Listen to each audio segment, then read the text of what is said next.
spike trains or calcium imaging or other type of neuroactivity? And the answer to this question is yes. Okay? Maybe obvious, but yeah, just try to motivate a little bit. There are actually already many studies and findings to show that there exists such low-dimensional structures or dynamics underlying cortices, many cortices in the brain.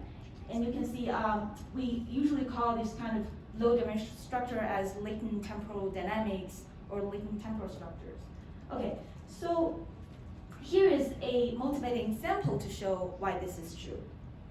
Here we generate 3 artificial neurons. Neuron 1 color-coded in blue, neuron 2 is in red, and neuron 3 is in yellow. Okay, so by just staring at this spike pattern, you don't see whether there is even lower dimensional rather than 3.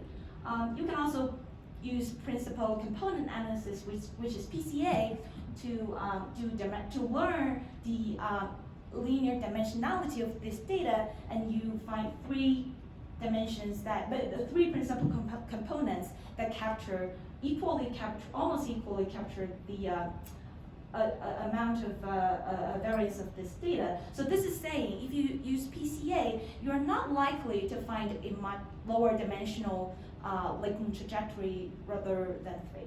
Okay, so but actually we generate these spikes from firing rate like this.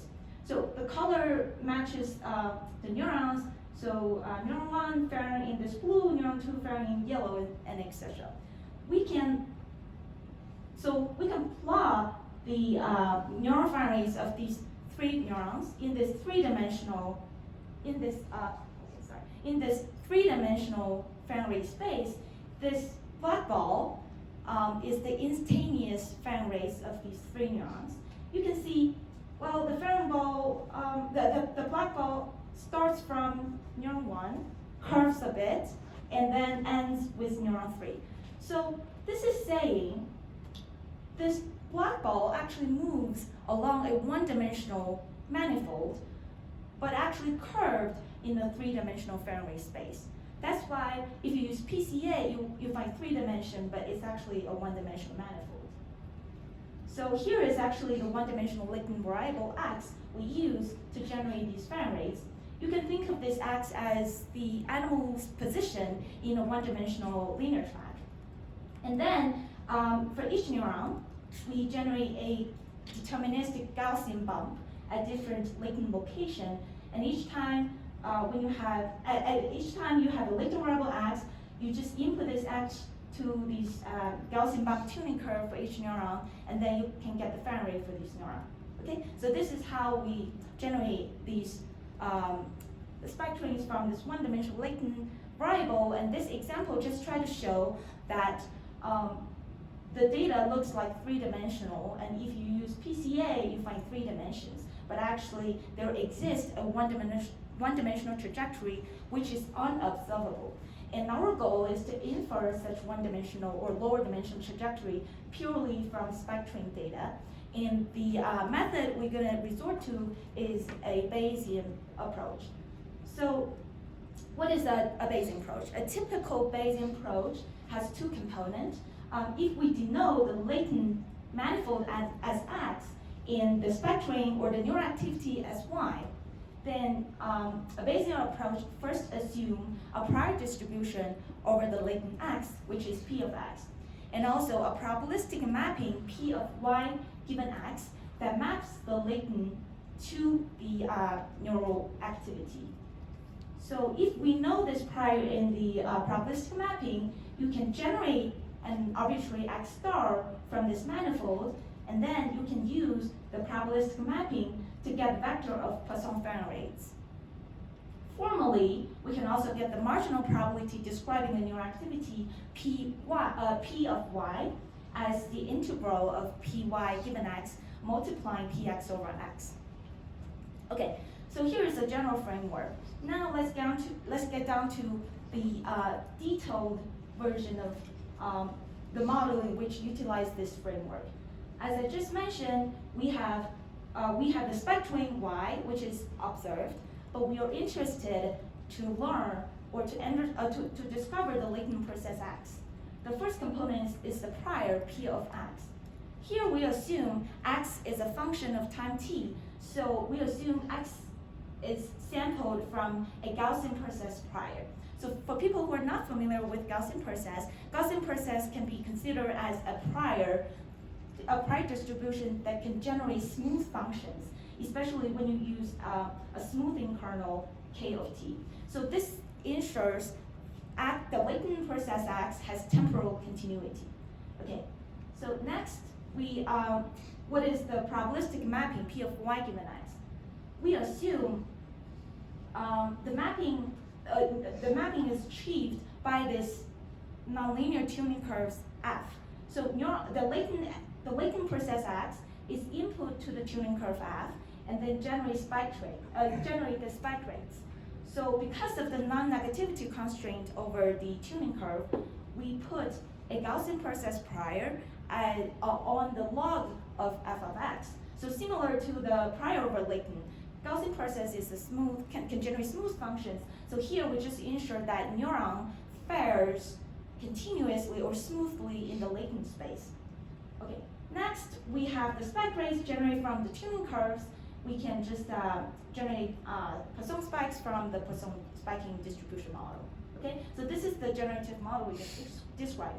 Given such a model, we just quickly go through the generating process again.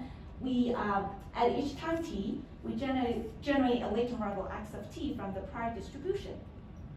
Input this x of t into the tuning curves for all the neurons, then you will get the spike rates at time t for all the neurons, and then finally you get the spike rate or the spike counts for all the neurons. Okay, so just as a reminder, our goal is to infer the latent process x, which is unobserved, as well as the tuning curves, which is also unobserved, given only the spike train data. Okay, so now I described the data. I just want to, before I dive into the neural example, I just want to give a kind of interesting simulated example. So here is a Mobius street, which is a three-dimensional manifold. It is interesting because the third dimension is kind of complex, not as a simple ring or torus structure. So here we generate simulated trajectory from this manifold. We also show that the three-dimensional in this 1D case. We also generate tuning curves, as mentioned, on this manifold for each neuron. Then we get fan rays and the Poisson spiking for in total 100 neurons. So here is the spectrum we have to feed the model. Again, if we use principal component analysis, you can see it requires way more than 3 principal components to capture a fair amount of variance in the data. Also, if you plot the first 3 PCs, that give you some manifold like that. Here is the infra-latent from our latent manifold tuning model. We compare the trajectories against the true trajectory as well as the latent trajectory estimated from linear dynamic system with linear tuning curve. You can see the first 2 dimensions are perfectly fit, but the third dimension is missed, especially with this linear dynamic system and linear tuning curve.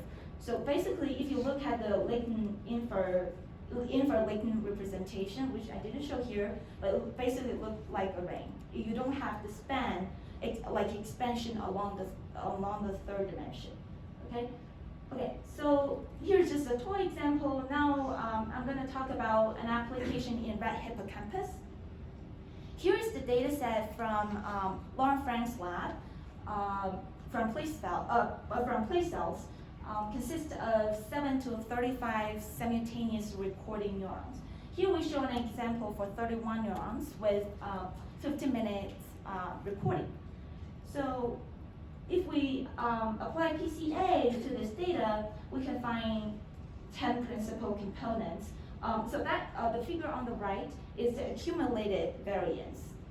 You can see you probably need 10 principal components capture a significant amount of variance in the data. We also fit our latent manifold tuning model with only 2 dimensions. and we can plot the explained variance or the accumulated variance by this 2 dimension only, which capture almost 60% of variance in the data, which has to be captured by at least 10 principal components. Okay, so we can plot these 2 dimensions of our LMT model. X1, X2 are just 2 dimensions in the latent space. X-axis is time, but we also know that the mouse is traversing in this W-shaped maze. We can get the real-time 2D location while it's traversing in the maze. We can plot this real-time trajectory together with our model estimation. In order to plot them on top of each other, we have to do some affine transformation to align our model estimation on top of the coordinate space. So, but when we align them, you can see our model, the yellow curve, tracks or follows the black curve pretty well. So this kind of provides the interpretation of the 2 dimensions we found from the spectrum data. We also can plot the tuning curves, as I mentioned, for 4 different, for example, neurons. The top row shows the empirical tuning curve calculated by histogram plot on the 2 locations. And the bottom row is the estimate tuning curve plot on the estimate 2D locations in the latent space. But they kind of match each other pretty well. So this example shows that using our model, our latent manifold tuning model, we can learn some interpretable low-dimensional dynamic structure underlying high-dimensional neural activity. But here we have some prior knowledge about place cells. So this just shows that this model can work, and it's more like a proof of concept. What is more interesting is, what if we don't know much about the neural activity? What if we don't know about the neural code? So here I'm showing the second application that is applied to understand olfactory perception in piriform cortex of the mouse. So the data was collected from our collaborator Stan Pashkovsky and Bob Data from Harvard. They collected neural activities from layer 2 and layer 3 in piriform cortex responding to different odorants from multifocal microscopy semi-paralyzed mouse. So this is the raw data, and our goal for this application is to learn to use only this neural response to understand some low-dimensional olfactory perception space. Okay, so again, this is the raw data. You have 2D Cosyne imaging expand over time, and what we do is reformulate this into this neuron by time matrix. The order is presented within a 2-second window, followed by a 30-second blank delivery. And we calculated the total neural fluorescence within a 2-second window, followed by the presentation of the odorant. So notice that here we are averaging the neural response over a time window, so we are actually not assuming there exists some temporal or dynamical information underlying the neural activity, which is a bit different from the hippocampus example we just gave. Okay, so here's the raw data we analyze or we fit to the model, which is this order by neural matrix. Each row of this matrix is the neural population response to a specific order. Again, our goal is to use the latent manifold tuning model to fit to this neural data and to first to discover some low-dimensional latent order space, and also some nonlinear tuning curves map from the low-dimensional latent space to the neural activity. And these 2 components together should explain the data well. Just a reminder, 2 differences from the previous LMT model we just described. The first is we don't have dynamic in the latent space of the neural activity. The second is, because now the neural response is Cosyne imaging, so we can use Gaussian observational distribution to model that. But previously we deal with spike trains, so we use Poisson distribution. So that's the main difference. Another thing is we add some structure noise in the Gaussian observation distribution, which actually help to explain the data better, which I'm going to show the results later. Okay. Okay, so before I dive into the estimated latent representation we found from the neural data, let me briefly show what the odorants or the stimuli look like. So our collaborators, so one thing is each odorant can be presented by thousands of chemical descriptors or features. Then our collaborator project these thousands of chemical features down to a two-dimensional PC space. So here I show the first two PC. The first component corresponds to the increase in carbon chain length of the molecule. The second principal component separates different functional groups. So they select 22 orders here, specifically span a small area of functional group in this PC space, color-coded here, which are esters, aldehydes, ketones, and acids. Also, the carbon chain length of each molecule within each functional group is incrementally varied. Okay, so this is a nice topography in the chemical space, but it's not accessible for us when we do the modeling. We only use the neural response to understand the low-dimensional structure when they present these odorants to the animal. Okay, first, again, I'm showing some two-dimensional plot of this latent space. First, using the neural response only. First, I'm showing PCA here. We can do PCA on the neural response, and we can see, because we have 22 orders, so I'm plotting 22 principal components. But you also need fair amount of like 5 or even 10 principal components to capture about 80 or 85% of variance. Here I'm showing the first two PCs, which you don't see nice structure. We also use our latent manifold model to fit the data with only 2 dimensions. The red curve here showing on the left bottom, showing that with only 2 dimensions, our LMT model can capture almost like 95% above of variance of the data. And if you look at the 2D plots, we can see some interesting structure of this latent representation that resemble their chemical, their structure in the chemical space. Especially, color encodes the functional group. So odorants within the same functional group exhibit this line structure. And also, within the same group, the order of these odorants is the same as the order of the odorants in the chemical space. So this provides really nice interpretation for the 2 dimensions we found.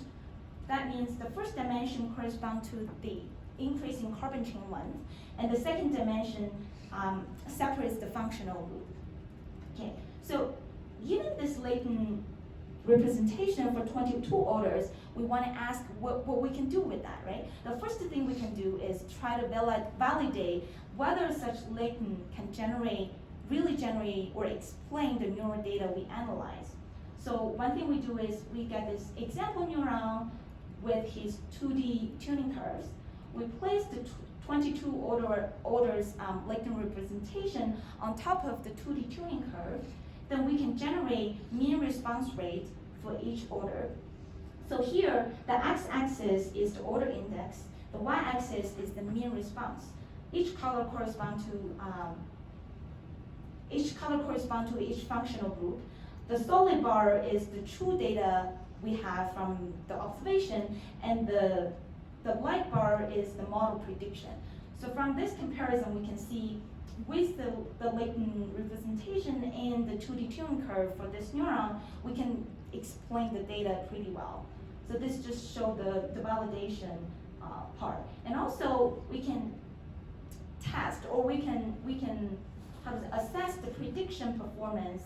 This is saying how well the model can predict the neural response to an unseen or a test order.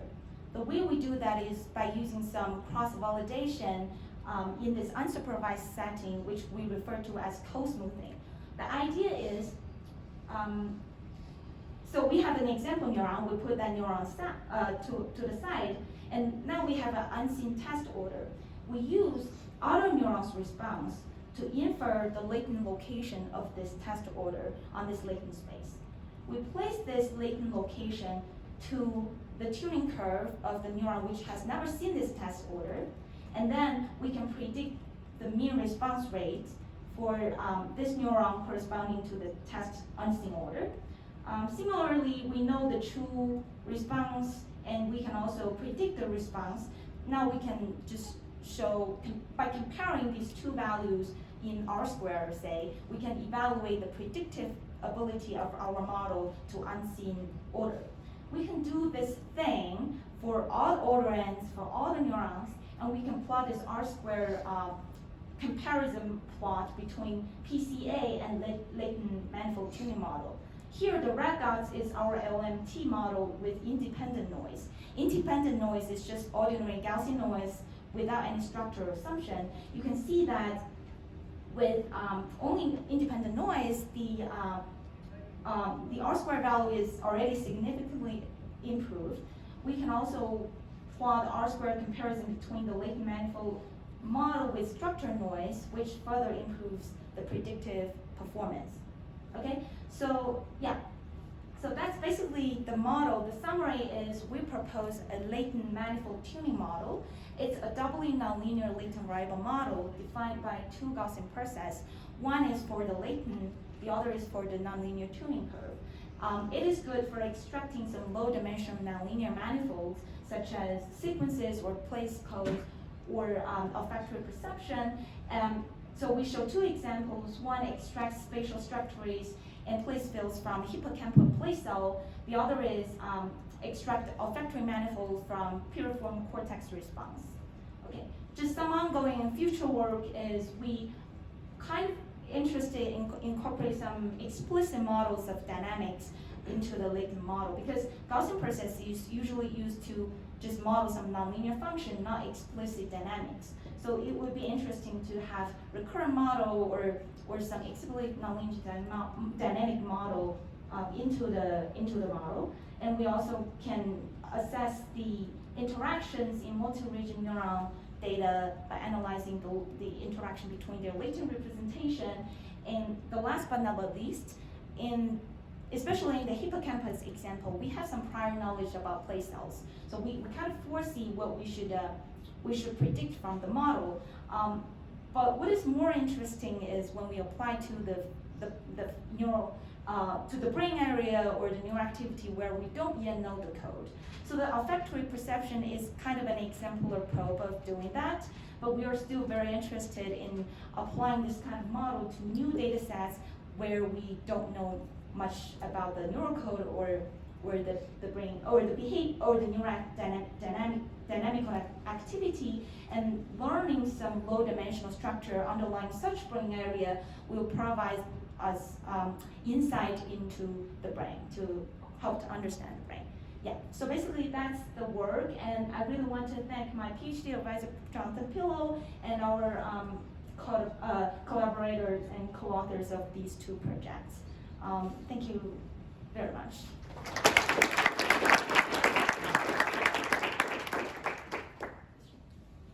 So how well does the methods you've presented scale with a number of latent variables? So that's a good question. So far, okay. So the scalability of the model to higher dimension is basically restricted by the scalability of Gaussian process model. So Gaussian process is well known for not really scalable generally, but there are many tricks developed by machine learning people to scale that. So we could actually scale to, so I've applied this to other data sets. I can do 10 or 12, maybe more, but if we assume the low dimensions, I mean, for many studies from other neuroscience literatures, right now we only see below 10, right? People don't really expect 100 dimensions really underlying your activity. So far the model is definitely scalable with the need of general applications. But yeah, that's a good question, thanks. Question? Yeah. Thanks for your really brilliant talk. So for your latent environment, you use Gaussian processes. Is there any advantage of using Gaussian processes rather than nonlinear diffusion processes? Yeah, that's a good question. The benefit of Gaussian processes is non-parametric. Non-parametric means we don't have structure or biological equation or anything over the dynamic. Or over the latent process, we let the data tell us. So this is a bit different from traditional theory kind of work where we assume some general nonlinear dynamics and then we feed the parameters of that. But there are also work from Professor actually Tatiana's lab. They also assume nonlinear dynamic, but they assume nonlinear dynamic over the latent, but they actually feed that in a non-parametric way, which doesn't impose very strong dynamical assumption over the latent process. So that's like a general benefit of using Gaussian process because it's non-parametric, so no strong, structural assumption. Or only smoothness, sorry, just quick, question. Thanks for your talk. Yeah, so I'm just wondering how you choose like the teaching. Yeah, thanks. That's a good question. So Gaussian process actually, the assumption or the property of Gaussian process are